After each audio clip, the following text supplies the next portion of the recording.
Welcome to impact IAS academy. என்னோட பேர் வந்து திவ்யா. இப்போ 2023 நடந்த எஸ்ஏ எக்ஸாமில் ஸ்டேஷன் ஃபயர் ஆஃபீஸராக செலக்ட் ஆயிருக்கேன். ஸோ இப்போ இந்த வீடியோவில் வந்துட்டு எஸ்ஏ எக்ஸாமுக்கு எப்படியெல்லாம் படிக்கலாம், ஸோ ப்ரிப்பரேஷனுக்காக நான் என்னென்ன ஃபாலோ பண்ணேன் அப்படிங்கிறத ஷேர் பண்ண போகிறேன். அண்ட் ப்ளஸ் நம்ம எக்ஸாமுக்கு என்னெல்லாம் பண்ணணும், என்னெல்லாம் பண்ணக்கூடாது அப்படிங்கிறத பார்க்க போகிறோம். சரிங்களா? ஸோ அதுக்கு முன்னாடி நமக்கு இந்த எக்ஸாமில் என்னென்ன ஸ்டேஜஸ் இருக்குது அப்படிங்கிறத பார்த்துடலாம். ஸோ நமக்கு எக்ஸாமில் என்னென்ன ஸ்டேஜஸ் இருக்குது அப்படின்னு பார்த்தோம்னா, ஃபஸ்ட்டு நம்மளுடைய ரிட்டர்ன் எக்ஸாம் இருக்கும். சரிங்களா? ஸோ ரிட்டர்ன் எக்ஸாம் பார்த்தீங்கன்னா ஒரு 70 மார்க்ஸ்க்கு நம்ம எக்ஸாம் எழுதுவோம்.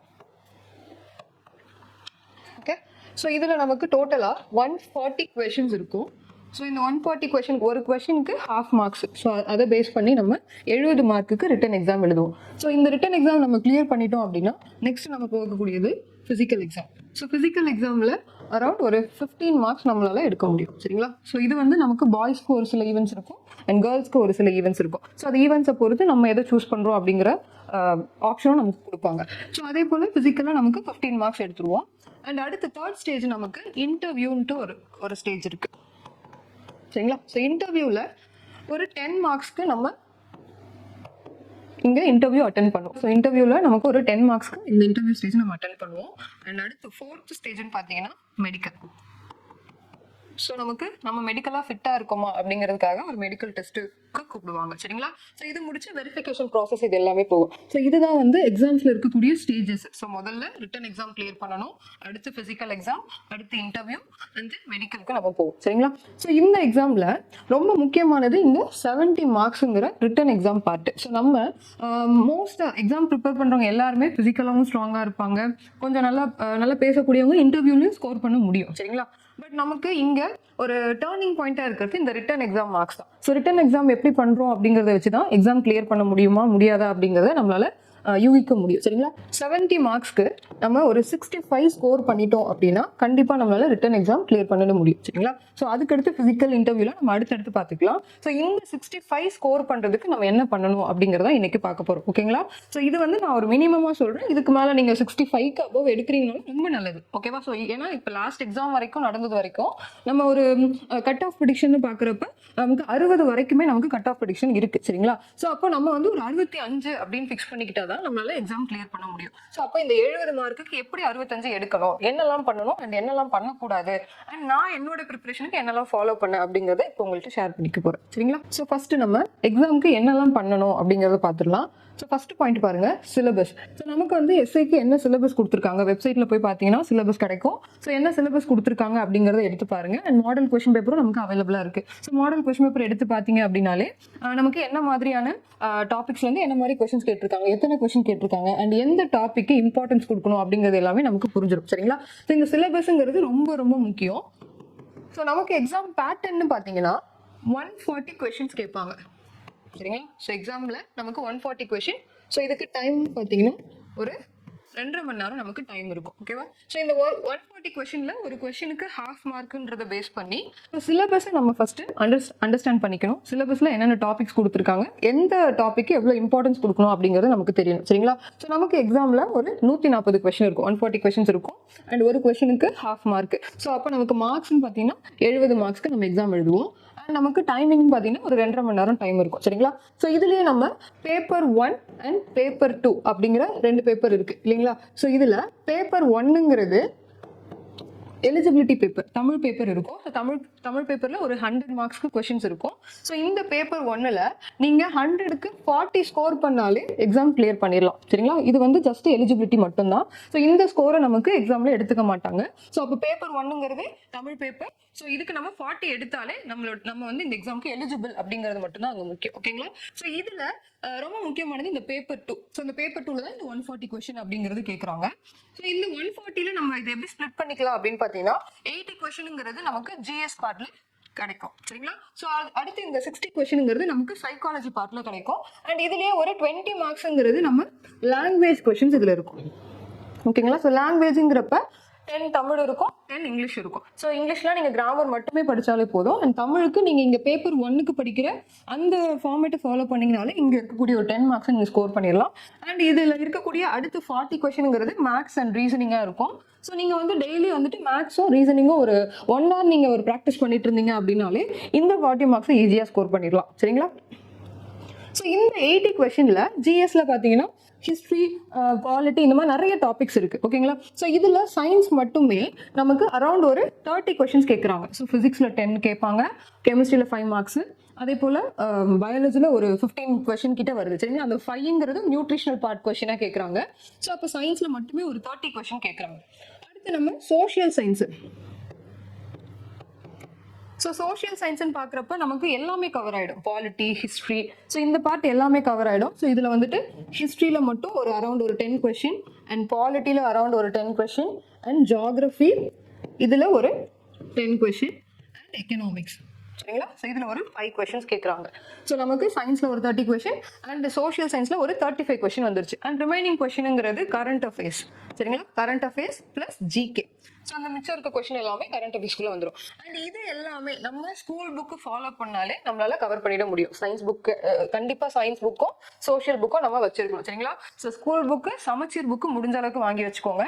ஏன்னா இது வரைக்கும் கேட்ட எல்லா கொஷினுமே சரி புக்கை தாண்டி நமக்கு வெளியில போகல. ஸோ நம்ம வெளியில சோர்ஸ் தேட வேண்டிய அவசியமே கிடையாது. ஸ்கூல் புக் படிச்சா மட்டுமே நமக்கு இது எல்லாமே நம்மளால ஸ்கோர் பண்ணிட முடியும். ஓகேங்களா? ஸோ இந்த நமக்கு வெளியில சோர்ஸ் அப்படின்னு பார்த்தீங்கன்னா இந்த கரண்ட் அஃபேர்ஸ்க்கு மட்டும்தான் நம்ம போக வேண்டியதா இருக்கும். ஸோ அப்போ கரண்ட் அஃபேர்ஸ்ல பார்த்தீங்கன்னா அரௌண்ட் ஒரு 15 கொஸ்டின் வருது அப்படிங்கிறப்ப இதுக்கு மெயினாக நீங்கள் பண்ண வேண்டியது நியூஸ் பேப்பர் படிக்கணும். சரிங்களா? ஸோ டெய்லி வந்துட்டு அந்த நியூஸ் பேப்பர் ரீட் பண்ணுற ஹேபிட்டை வச்சுக்கோங்க. ஏன்னா ஒரு காம்படிட்டிவ் எக்ஸாம் வந்துட்டோம் அப்படின்னாலே நம்ம வந்து ஒரு கவர்மெண்ட் சர்வீஸ்க்குள்ளே போக போகிறோம். ஸோ அப்போ நம்மளை சுற்றி என்ன நடக்குது அப்படிங்கிற ஒரு அவேர்னஸ் நமக்கு எப்பவுமே இருந்துகிட்டே இருக்கும். சரிங்களா? ஸோ அதனால டெய்லி நியூஸ் பார்க்க ஆரம்பிக்கணும், நியூஸ் பேப்பர் வந்து ஃபாலோ பண்ண ஆரம்பிக்கணும். சரிங்களா? ஸோ இதில் நம்ம இப்போ தமிழில் படிக்கிறீங்க அப்படின்னா கண்டிப்பாக தினமணி நியூஸ் பேப்பர் ஃபாலோ பண்ணலாம். இல்லை இங்கிலீஷில் படிக்கிற ஸ்டூடெண்ட்ஸ் வந்து ஹிந்து பேப்பர் ஃபாலோ பண்ணலாம். ஸோ நீங்கள் இந்த கரண்ட் அஃபேர்ஸ் எல்லாமே நியூஸ் பேப்பர் படித்தாலே நம்மளால வந்துட்டு ஈஸியாக நம்மளால ஸ்கோர் பண்ணிட முடியும். ஸோ இந்த கொஷின் ஸ்பிளிட் அப் நல்லா பார்த்துக்கோங்க. எவ்வளோக்கு வெயிட்டேஜ் கொடுக்கணும், ஒரு சப்ஜெக்ட்டுக்கு எவ்வளோ வெயிட்டேஜ் கொடுக்கணும் அப்படிங்கிறத நீங்கள் தெரிஞ்சுக்கிட்டாலே போதும். ஸோ நம்ம சிலபஸ் புரிஞ்சுக்கிட்டோம், சிலபஸில் இருந்து எத்தனை கொஷின் இருக்குது அப்படிங்கிறத பார்த்துட்டோம். நீங்கள் பண்ண வேண்டிய ரெண்டாவது பாயிண்ட் என்ன அப்படின்னு பார்த்தீங்கன்னா ஸ்டடி பிளான். ஸோ நம்ம ஒரு எக்ஸாம் ப்ரிப்பேர் பண்ணுறோம் அப்படின்னாலே ஃபர்ஸ்ட் நம்ம ஒரு ஷெட்யூல் போட்டு பழக ஆரம்பிக்கணும். சரிங்களா? ஸோ ஒரு நாளைக்கு இத்தனை மணி நேரம் இத்தனை சப்ஜெக்ட் படிக்கணும். மினிமம் ஒரு நாளைக்கு ஒரு 2 சப்ஜெக்ட் படிக்கிற மாதிரி பிளான் போட்டுக்கோங்க. ஏன்னா ஒரே சப்ஜெக்ட் நம்ம ஒரு ஃபுல் டே படிக்கிறப்ப நம்ம கஷ்டமா இருக்கும்.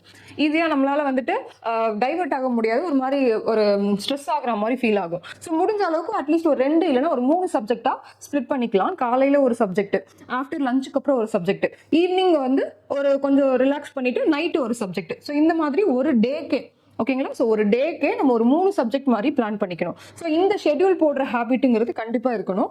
ஏன்னா இது போட்டோம்னா தான் நம்ம ஒரு ஒரு ஒரு 1 டேல நம்ம எவ்வளோ யூஸ் பண்ணியிருக்கோம், எவ்வளோ நேரம் செலவு பண்ணியிருக்கோம் அப்படிங்கிறது தெரியும். ஏன்னா நம்ம வந்து ஈஸியாக இப்போ இருக்க காலகட்டத்தில் ஈஸியாக டிஸ்ட்ராக்ஷனுங்கிறது நமக்கு இருக்குது. ஏன்னா கையிலேயே மொபைல் ஃபோன் இருக்குது. ஸோ அப்போ நம்ம மொபைல் ஃபோன் எடுக்கிறோம் அப்படின்னாலே ஒரு ½ அன் ஹவர் இல்லைனா ஒரு 1 ஹவர் அதிலேயே ஸ்பெண்ட் பண்ணுற மாதிரி போயிடும். ஸோ அப்போ நம்ம எவ்வளோ நேரம் படித்தோங்கிறது நமக்கு தெரியாமலே போயிடும். சரிங்களா? ஸோ அப்போ நீங்கள் ஸ்டடி பிளான் அப்படின்னு போட்டிங்கன்னா காலையில் 10லேருந்து ஒரு 11 மணி வரைக்கும் ஒரு சப்ஜெக்ட், இல்லை ஒரு 11லேருந்து ஒரு 12 வரைக்கும் ஒரு சப்ஜெக்ட் நீங்கள் பிரிச்சுக்கிட்டீங்கன்னா ஓகே இந்த ஃபுல் டே நான் யூஸ் பண்ணியிருக்கேன் அப்படிங்கிற ஒரு சாட்டிஸ்ஃபேக்ஷன் நமக்கு இருக்கும். சரிங்களா? ஸோ அதனால இந்த ஸ்டடி பிளான் போடுறது ரொம்ப ரொம்ப முக்கியம். அண்ட் தேர்ட் பார்த்தீங்கன்னா ப்ரீவியஸ் இயர் கொஸ்டின் பேப்பர். சரிங்களா? ஸோ நம்ம ப்ரீவியஸ் இயர் கொஸ்டின் பேப்பர்னு எடுக்கிறப்ப முன்னெல்லாம் வந்துட்டு ஒரு எஸ்ஏ எக்ஸாம் அப்படின்னு பார்த்தீங்கன்னா 5 இயர்ஸ் ஒன்ஸ் நடக்கும்.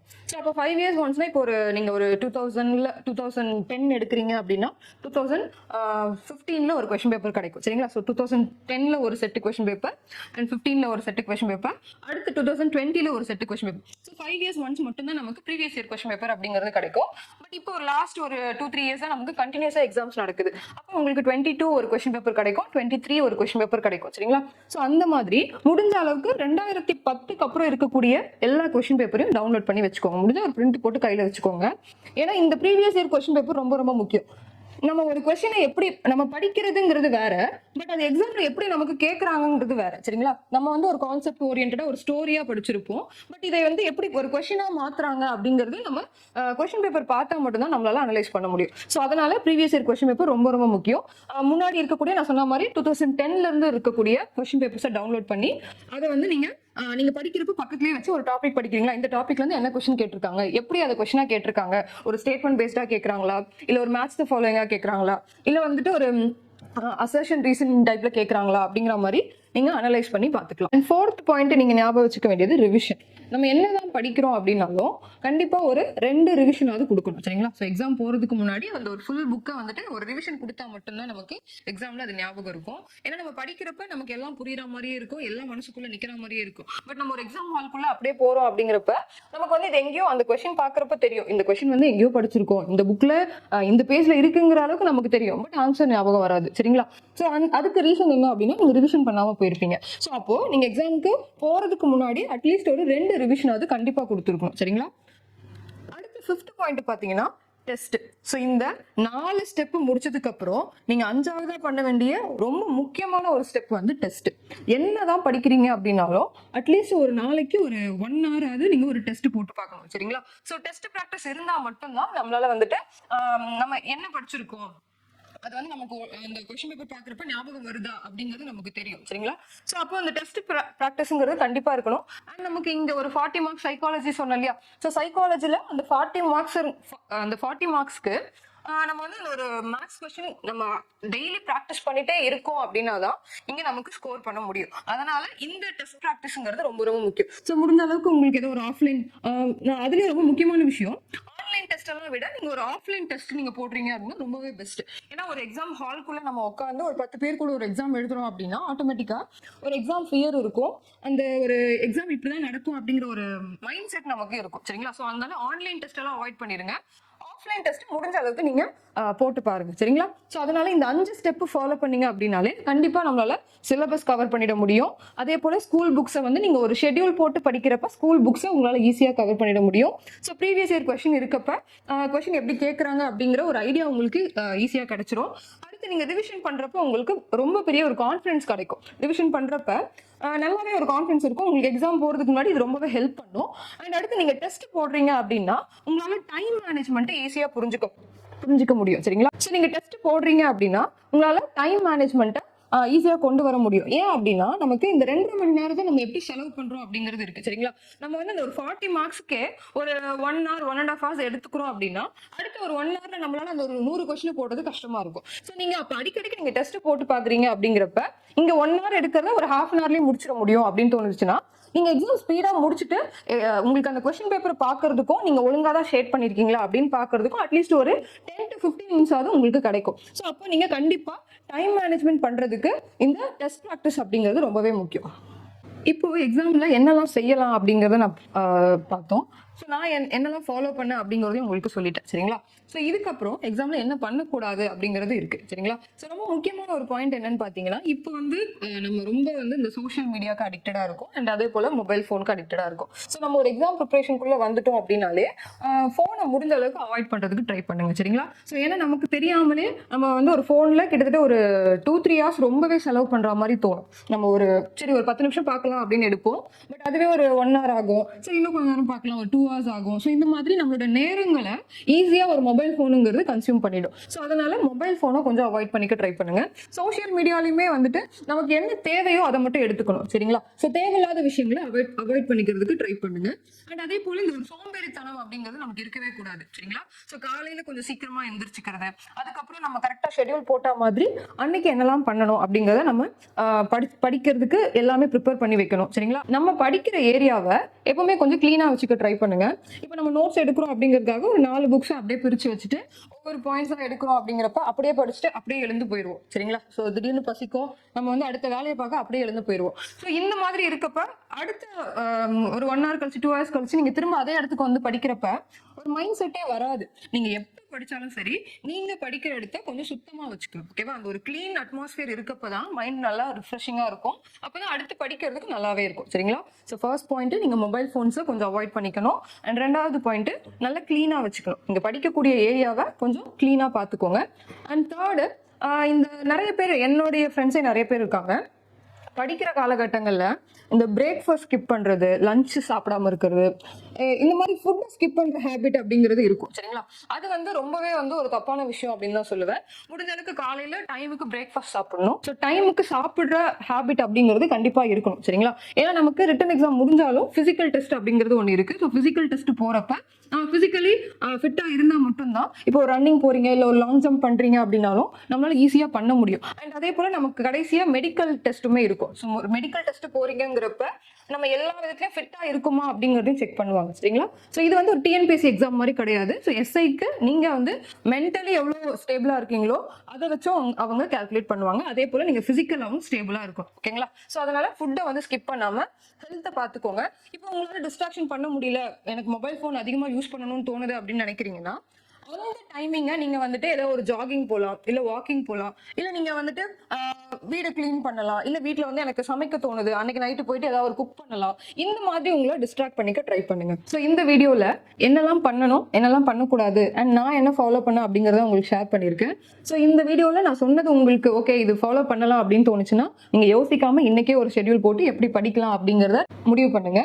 ஸோ எப்படி பார்த்தாலும் நமக்கு வந்துட்டு கம்மிங் இயர்ல 2025ல எஸ்ஐ நோட்டிஃபிகேஷன் ஜனவரிலேயே வர்றதுக்கே நிறைய வாய்ப்புகள் இருக்கு.